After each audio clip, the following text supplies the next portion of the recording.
Maio foi um mês de certo respiro para os mercados globais, especialmente o acionário. A política tarifária de Donald Trump continuou no centro das atenções, com os vai-e-vens que incluíram discussões sobre a legalidade das tarifas impostas pelo presidente pelo judiciário americano e a imposição e retirada, logo depois, de tarifas de 50% contra a União Europeia. Mas, diante da trégua de 90 dias de abril e alguns acordos iniciais firmados nesse meio tempo, a sensação de alívio relativo acabou predominando ao longo do mês. Essa redução de instabilidade se somou a uma temporada de resultados majoritariamente positiva lá nos Estados Unidos, especialmente para o setor de tecnologia, e acabou alimentando o apetite ao risco. Para ilustrar, a Nasdaq, principal bolsa americana de tecnologia, subiu 9% no mês, enquanto o S&P 500 não ficou para trás, com alta de 6,2%. Mas esse bom humor de curto prazo não deve ser visto como permanente,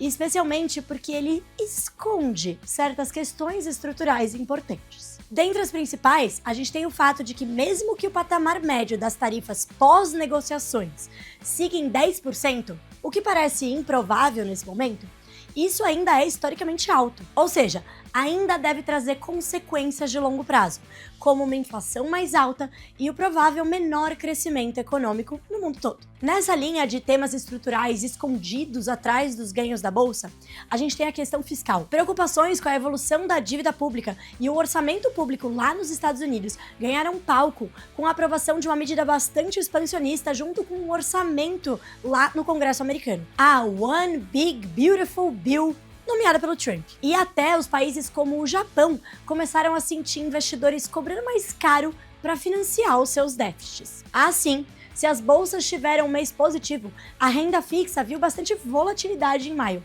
com as taxas dos títulos de 30 anos nos Estados Unidos ultrapassando 5% ao ano, influenciando juros de longo prazo no resto do mundo. E no Brasil, por aqui, a gente seguiu sendo beneficiado pelo movimento de rotação de investidores justamente para além dos Estados Unidos, ainda na toada de um vitorioso relativo por aqui do xadrez tarifário que está acontecendo no mundo. Assim, o Ibovespa atingiu sua máxima histórica em maio em termos nominais e já acumula alta de mais de 20% em dólares nesse ano. Mas o apagar das luzes de maio veio mostrar que o cenário político-fiscal ainda tem peso por aqui, e bastante. Discussões envolvendo mudanças no IOF, o Imposto sobre Operações Financeiras, reacenderam a chama da incerteza doméstica.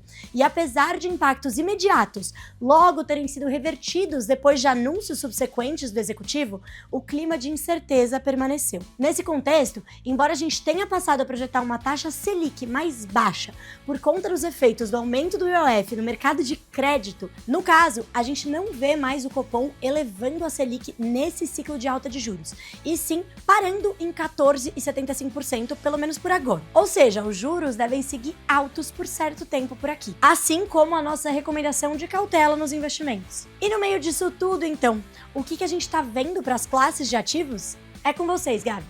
Nesse contexto, estamos mantendo uma postura prudente e diversificada na alocação de riscos para as diferentes classes de ativos, refletindo o elevado patamar de incertezas políticas e macroeconômicas globais e locais. O foco permanece na geração de retorno por meio de carrego positivo, especialmente em ativos de renda fixa pós-fixados e de inflação, que são complementados com exposições em multimercados, renda variável e fundos listados, cujas alocações seguem próximas ao que consideramos como neutra. Não foram realizadas alterações nas alocações em relação ao mês anterior, com exceção à duration média sugerida em renda fixa e inflação, que foi elevada de 5 anos para 6, ficando mais próxima da duration do índice IMA-B5.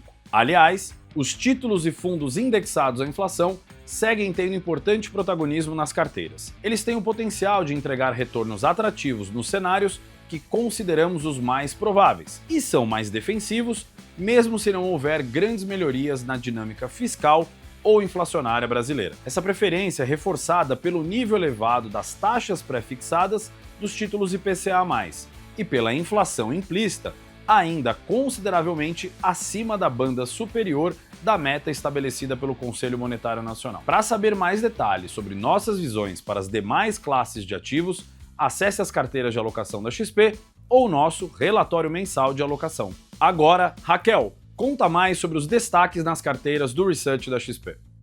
Começando pelo mercado global, a palavra do mês é o equilíbrio. Afinal, apesar do alívio de curto prazo, a incerteza não foi embora. Pelo contrário, deve seguir impactando os mercados no mundo todo, especialmente conforme as questões estruturais que eu comentei ganham relevância. Assim, nesse mês, a gente buscou reduzir o risco das nossas carteiras globais, reduzindo o tamanho das nossas exposições, mais positivas e mais negativas, mas sem deixar de buscar oportunidades em diferentes regiões, temas e setores. Aqui vão alguns destaques das nossas carteiras desse mês. Consumo.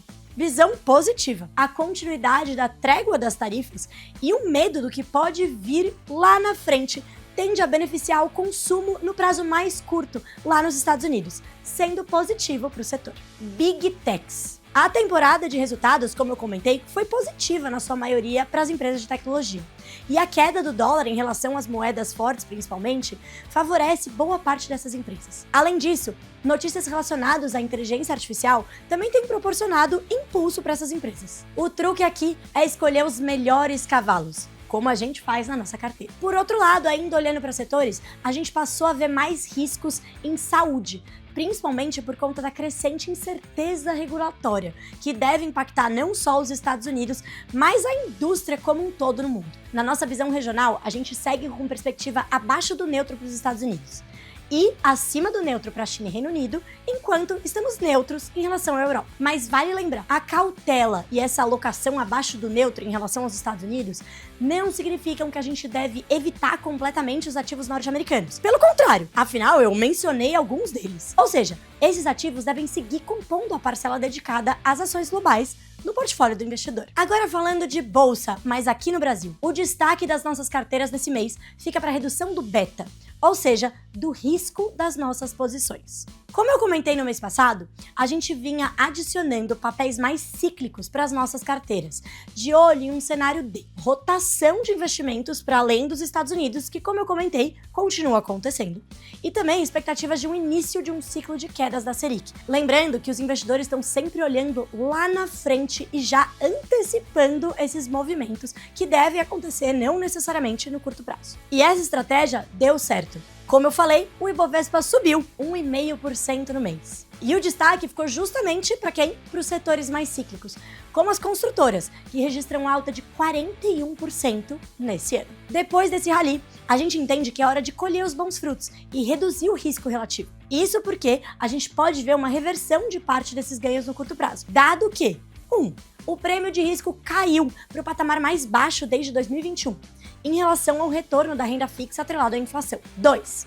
A gente está muito dependente do fluxo de capital estrangeiro, justamente na esteira da tal da rotação que eu falei algumas vezes. E se isso se reverter, pode prejudicar a gente por aqui. Afinal, os riscos ainda estão por aí, lá fora e por aqui. Mas é claro que isso não significa sair da renda variável brasileira. A nossa bolsa segue barata, apesar da alta recente. E a gente segue com perspectivas positivas de longo prazo. Assim, seguimos focados em nomes de alta qualidade e baixa alavancagem. E por último, mas não menos importante, vamos para a classe de fundos listados, na qual o destaque do mês fica para a importância de uma seleção criteriosa e diversificada entre instrumentos e riscos dentro dessa própria classe. E para isso, o nosso time lançou a carteira Renda Total, olhando justamente para oportunidades entre os diferentes instrumentos existentes nessa classe. Essa carteira é composta por fundos imobiliários, FIAGROS, FIINFRAs, que são fundos de debêntures,